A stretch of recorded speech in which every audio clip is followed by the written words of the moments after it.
여러분, 안녕하세요.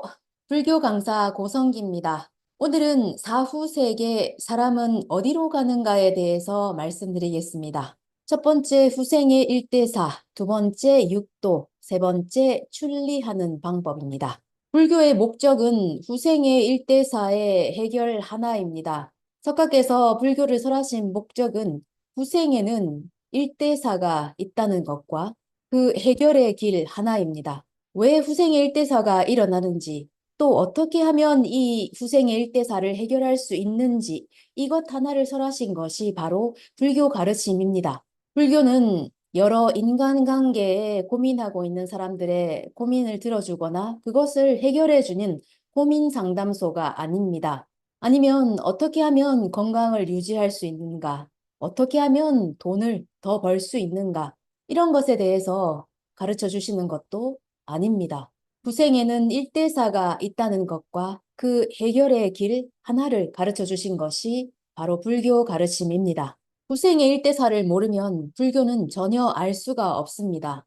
이 후생의 일대사를 알기 위해서는 먼저 삼세를 아는 것이 중요합니다. 삼세라고 하는 것은 전생, 현생, 후생, 이 삼생을 삼세라고 합니다. 내가 지금 태어나서 지금 살아가고 있습니다.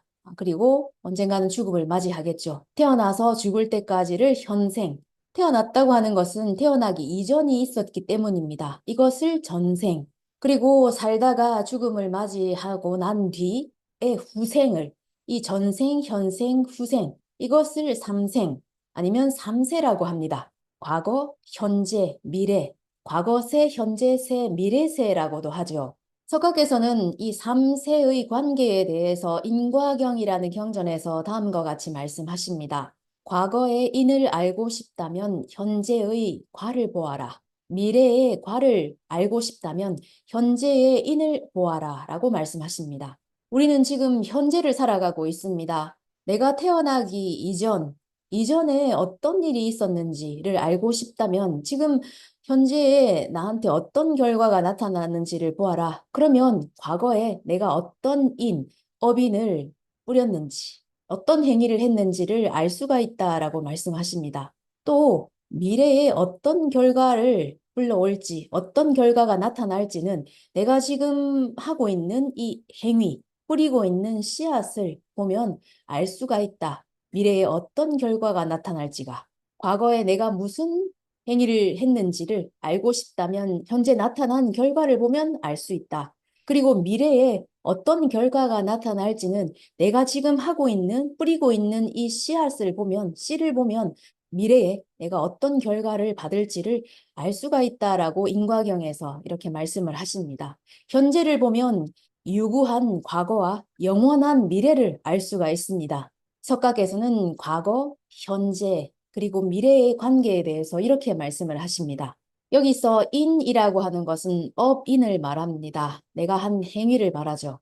지금 현재의 결과는 그 현재가 오늘이라면 오늘이라는 결과는 어제가 만들어낸 오늘입니다. 또 오늘은 내일이라는 결과를 만들어내겠죠. 그 현재가 올해라면 올해는 작년 한 해가 만들어낸 결과입니다. 그리고 올 한 해 뭘 하는지를 보면은 내년이 어떤 한 해가 될지를 알 수가 있습니다. 그리고 지금 살아있는 이 현생이 현재라면 이 현생은 전생이 만들어낸 결과입니다. 그리고 현생에서 내가 무엇을 하는지, 어떤 행위를 하고 있는지를 알면은 후생에 어떤 결과가 나타날지 알 수 있습니다. 현재가 2020년대라면 이 2020년대는 2010년대에 내가 한 행위들이 만들어낸 결과입니다. 또 지금 2020년대에 내가 무엇을 하는지를 보면 2030년대에 어떤 결과가 나타날지 알 수가 있습니다. 지금 나에게 나타난 결과를 보면 과거에 내가 어떤 것을 했는지 알 수가 있습니다. 그리고 내가 지금 무슨 행위를 하고 있는지, 어떤 씨앗을 뿌리고 있는지를 보면 미래에 내가 어떤 결과를 받아야 하는지를 알 수가 있습니다. 문제는 오늘의 테마는 후생입니다. 앞으로 다가올 후생. 불교의 목적은 이 후생의 일대사의 해결입니다. 왜 후생에는 일대사가 있다고 석가께서는 말씀하셨을까요? 일대사라고 하는 것은 말 그대로 대사, 큰일입니다. 일륜지 대사라고도 말을 하듯이, 아, 큰일이다. 이거 참 어떻게 해야 될지 참 큰일이다. 이런 일들이 인생을 살다 보면은 일어납니다. 예를 들어서 연금 문제. 나이가 들어도 열심히 지금 연금을 내고 있지만 내가 나중에 나이가 들었을 때는 이 연금을 받지 못할 수가 있다. 이런 뉴스를 들었을 때 여러분 어떠신가요? 그 소식이 뭐 먼 나라, 이웃 나라에서의 소식이라면 아, 그런 일도 있겠구나 라고 생각을 하지만 만약에 그게 내 일이라면 어떨까요? 연금을 받지 못한다고? 큰일인데. 노후는 어떻게 또 살아가야 하나? 노후 문제. 이것도 큰일입니다. 연금 문제도 노후 문제도 큰일입니다만 더 큰일은 가장 확실한 미래인 후생입니다. 노후는 모든 사람들에게 오는 것은 아닙니다. 노후를 맞이하지 못하고 마지막을 맞이하는 사람도 있습니다. 노후는 모든 사람들의 확실한 100% 미래가 아니죠. 하지만 우리들의 100% 확실한 미래는 후생입니다. 노후가 없는 사람은 있어도 후생이 없는 사람은 없습니다. 이 후생과 무관계한 사람은 한 사람도 없습니다. 모두가 가야 하는 미래, 100% 확실한 미래입니다. 그건 나와 관계없는 문제야 라고 말할 수 있는 사람이 아무도 없습니다. 게다가 100% 확실한 미래입니다만 언제 올지 아무도 모르는 100% 불확실한 미래이기도 합니다. 빠르면 오늘 밤일지도 모릅니다. 절실한 문제이고 절박한 문제입니다. 그 누구도 피할 수가 없는 문제이고 관계가 없는 사람은 한 사람도 없기 때문입니다. 불교에서는 후생에 대해서 어떻게 가르쳐 주시고 계십니까? 그것을 가르쳐 주시는 말씀 두 개를 소개해 드리겠습니다. 제유중생 계보화 즉행초절 오합치. 제유라고 하는 것은 25유를 말합니다. 25유라고 하는 것은 중생들이 이 생명들이 태어나는 데 있어서는 25가지가 있다. 이 25개를 세계를 돌고 돌아다니면서 태어나고 죽기를 반복하고 있다. 그 25개를 5가지로 묶어서 말씀하신 것이 오악취입니다. 취라고 하는 것은 세계를 말하죠. 오악취라고 하는 것은 5가지 미혹의 세계를 말합니다. 가장 일반적인 것이 이 육도가 아닐까요? 육계, 6가지 세계로 나눠서 우리가 육도 윤회하고 있는 이 미혹의 세계를 6가지 세계로 나눠서 가르쳐 주십니다. 지옥, 악이, 축생, 수라, 인간, 천상 이렇게 6가지의 세계입니다. 먼저 지옥계는 가장 고통이 심한 곳, 가장 고통스러운 곳이 지옥계입니다. 얼마만큼 이 고통스러운가? 인간계에서 가장 큰 이 고통을 용광로의 불이라고 비유를 한다면 이 용광로의 불을 지옥으로 가져간다면 이 지옥에서는 이 설이나 눈처럼 아주 차가운 것이 되어버린다. 그만큼 이 지옥의 고통은 인간계의 이 고통과는 비교할 수도 없을 만큼 아주 그 고통이 심하다는 것을 말할 수가 있습니다. 지옥의 고통은 상상할 수가 없습니다.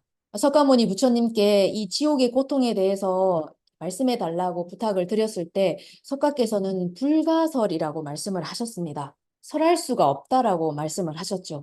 우리 인간에게 이 지옥의 고통을 알 수 있게 말씀하시는 것은 그건 마치 생선, 이 물속에서, 바닷속에서 헤엄치고 있는 생선에게, 물고기들에게 이 불이라는 것을 어떤 것인지, 얼마나 뜨거운 것인지를 가르쳐 주는 것과도 같을 정도로 거의 불가능에 가까웠습니다. 이 지옥의 고통을 만약에 설하는 사람이 있다면 설하는 사람도 진짜 듣는 사람도 둘 다 피를 토하면서 죽을 것이다 라고 석가는 말씀을 하셨습니다.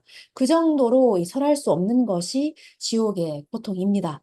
그렇지만 석가모니 부처님께 이 비유로라도 이 지옥의 고통을 어떻게 말씀해 주실 수 없나요? 라고 부탁을 드리니 석가께서는 다음과 같이 말씀을 하십니다. 아침에 100번 창으로 찔린다. 그리고 점심에도 100번 창으로 찔린다. 저녁에도 100번 창으로 찔린다.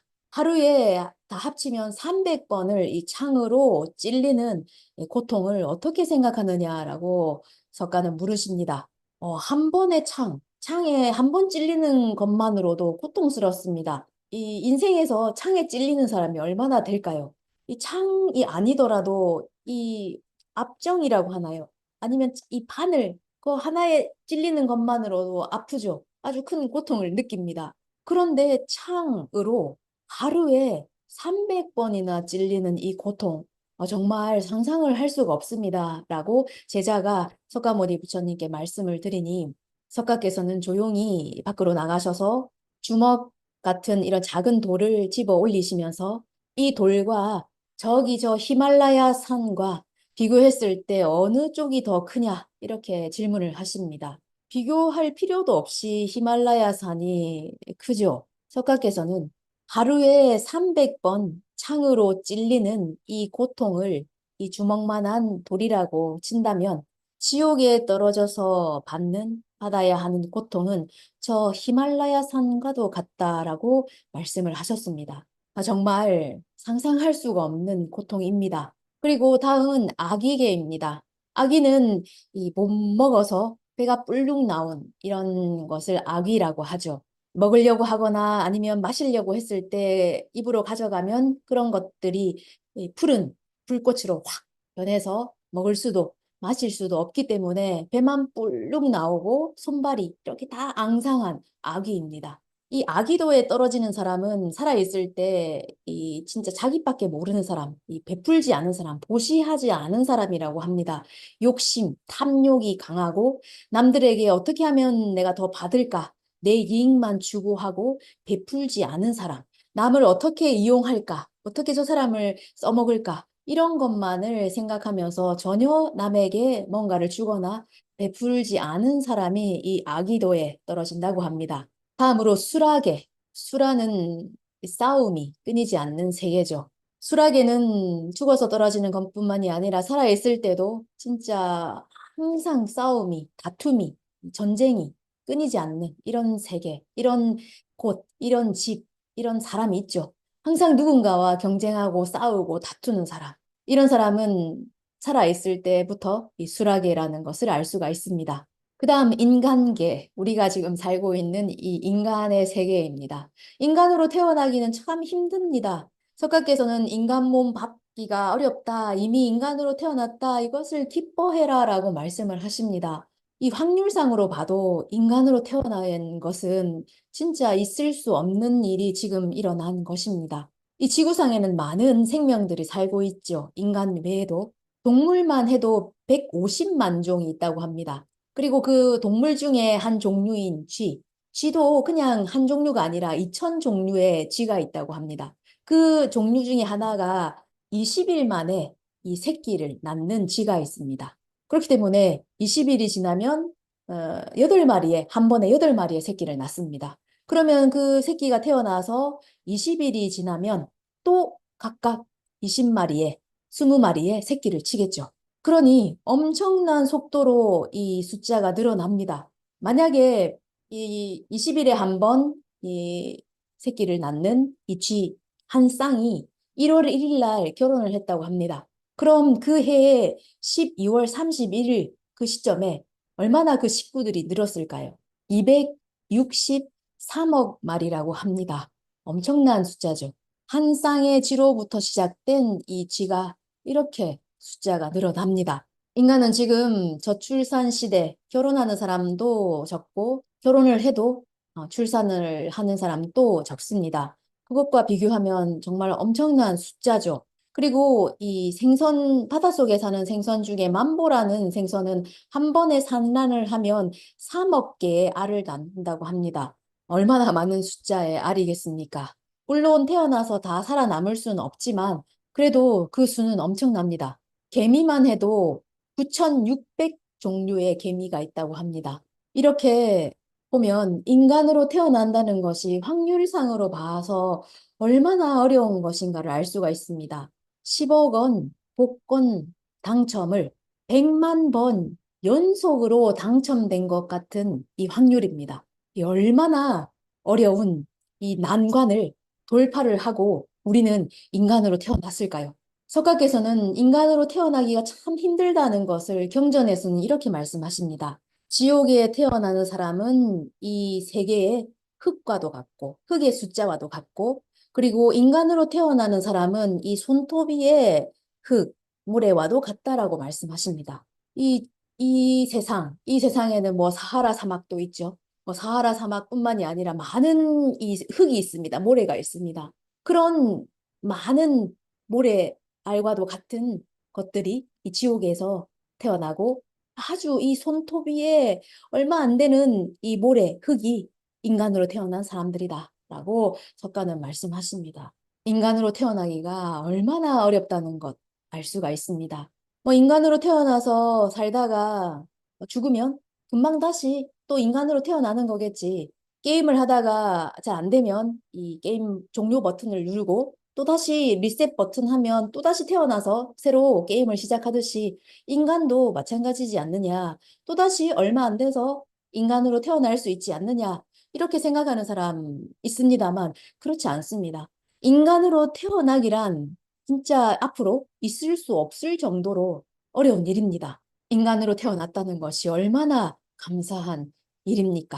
육계의 마지막 천상계입니다. 천상계는 화려하고 아주 기쁨이 넘치는 곳. 인간계에 비유하면 연예계와 같은 화려하고 밝고 즐거운 것들이 많아 보이는 곳. 이런 것이 천상계입니다. 자, 그러면은 천상계는 괴롭지 않느냐라고 생각하실지 모르겠지만 천상계에 사는 주민들, 천인에게도 이 변하고 무너지는 그런 고통이 있습니다. 천인의 오세라는 것이 있습니다. 5가지가 쇠해가는 것. 천상계에 사는 천인들도 이게 나이가 들거나 하면 이 몸에서 냄새가 나기 시작합니다. 그러니까 더 신경이 쓰이겠죠. 젊었을 때 좋은 이 냄새, 향기를 풍겼던 사람일수록 이 자기가 나이 들어가면서 자기 몸에서 이상한 냄새가 나는 것이 신경 쓰입니다. 그것뿐만이 아니라 이 옷이라든지 이 천상계의 사람들이 입고 있는 이런 하늘하늘한 이런 이쁜 아름다운 옷이 더러워지고 머리에 쓰고 있는 이런 관들이 이런 것들도 다 낡아지고 그리고 더러워지고 옷에 때가 묻고 이런 것들이 일어납니다. 정말 아름답고 향기롭고 깨끗하고 이런 화려했던 것들이 점점 냄새가 나고 더러워지는 것을 볼 수 없겠죠. 아름다웠던 사람이면 일수록 더 변해가는 그 자신의 모습을 보는 것은 고통스럽습니다. 이 천상계 사람들이 느끼는 이 고통, 아름다웠던 자신이 무너지는, 변해가는 이 고통은 지옥에서 느끼는 지옥의 고통보다 더하다는 말이 있습니다. 정말 이루 말할 수 없는 고통이죠. 천상계라고 해도 육도 중에 하나고 미혹의 세계입니다. 미혹의 세계라고 하는 것은 고통, 괴로움의 세계입니다. 불안이 없어지지 않습니다. 그러면 이 후생의 일대사를 해결을 하고 어떻게 하면 육도로부터서 이 미혹의 세계로부터서 출리를 할 수 있는가? 그것에 대해서 즉행초절 오악취라고 말씀을 하십니다. 출리하는 방법이 여기에 있습니다. 오악치라고 하는 것은 육계와도 같습니다. 미혹의 세계입니다. 이 미혹의 세계를 벗어날 수 있는 방법이 있다. 절이라고 하는 것은 절단하다의 절이기 때문에 끊어낼 수 있다. 출리할 수 있다라는 것입니다. 미혹의 세계로부터 오악치로부터 벗어날 수 있다. 출리할 수 있다. 어떻게? 육도 윤회를 하고 있는 것을 끊어내고 인간계에서 부처님의 세계로 불계로 왕생을 할 수 있다. 출리를 할 수 있다고 말씀을 하십니다. 끊어내는 것은 언제인가? 일념입니다. 그걸 초라고 여기서 말씀하십니다. 일념, 살아있을 때 일념에 끊어낼 수가 있다. 무엇으로 끊어낼 수가 있는 것인가? 횡, 타력입니다. 불교에서 횡이라고 하는 것은 타력을 의미합니다. 타력이라고도 하고 본원력, 아미타 부처님의 본원력이라고도 합니다.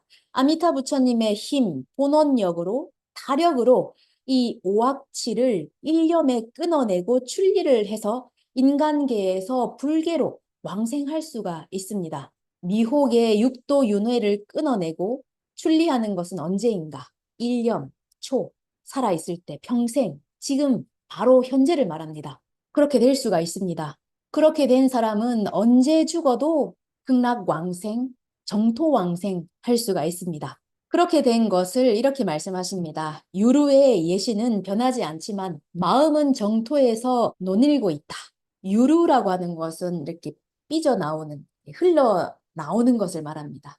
예신이라고 하는 것은 더럽혀진 몸이죠. 무엇이 흘러나오고 이렇게 삐져나오고 더러워졌는지 무엇으로 인해서? 번뇌로 인해서입니다. 우리의 이 몸은 육체는 번뇌 구족의 범부라고 불교에서는 말씀하십니다. 108번뇌의 덩어리가 인간입니다. 인간은 번뇌로 더럽혀져 있고 이 번뇌는 어떻게 막으려고 해도 삐져나오고 흘러나옵니다. 더럽혀져 있는 우리 인간의 이 몸, 이 번뇌는 변하지가 않지만 평생 살아있을 때 일념에 이 미혹으로부터 출리를 해서 언제 죽어도 왕생할 수 있는 극락정토에 왕생할 수 있는 몸이 되었으니 이미 지금부터 살아있을 때 바로 지금부터 마음은 정토에서 노늘고 있는 것과도 같다라고 말씀을 하십니다. 그런 행복한 몸이 될 수 있다. 그런 행복한 사람이 될 수 있다.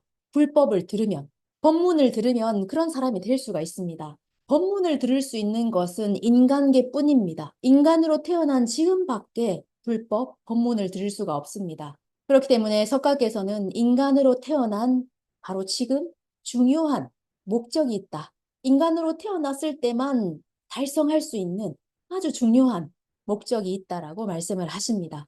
그 목적은 바로 법문을 듣고 미혹을 끊어내고 출리를 하고 언제 죽어도 왕생할 수 있는, 극락 왕생할 수 있는 몸이 현재 살아있을 때, 일념에 되었을 때, 아, 인간으로 태어나길 잘했다.